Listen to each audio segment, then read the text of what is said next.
Hello everyone and welcome back to our YouTube channel. In this video, I'm going to show you how to fix Plenty of Fish dating app not working. First, we'll start with something very simple, yet powerful. So over the time, apps store temporary files to load faster, but sometimes those files get corrupted and the app starts acting weird.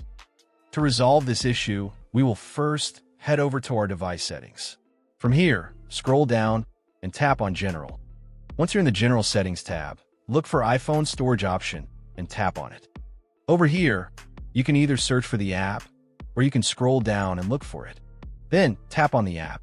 On the next screen, you need to tap on the Offload app option. A confirmation pop-up will come up. Now tap on the Offload app option here. It'll take a bit for processing, and then a reinstall button will show up. Simply tap on it to reinstall the app. This should resolve the issue, but if it doesn't, then you need to check if the app is running an older version. Head over to App Store. From here, double tap on this search icon in the bottom right corner, and then search for the app. Once the app comes up in the search result, and if you see this update button right next to the app, simply tap on it to make sure you're running the latest version of the app. However, if you continue to encounter this issue, then you will need to completely reinstall the app, which usually resolves the problem. Head over to this screen the way we did before. And over here, tap on the Delete App option here to uninstall the app from your device.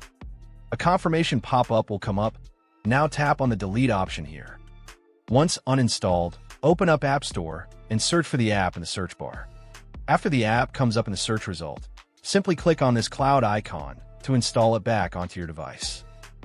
Hopefully, this resolves the issue. If it does, consider sending a super thanks to support our channel. And also don't forget to hit the subscribe button. We'll see you in the next video.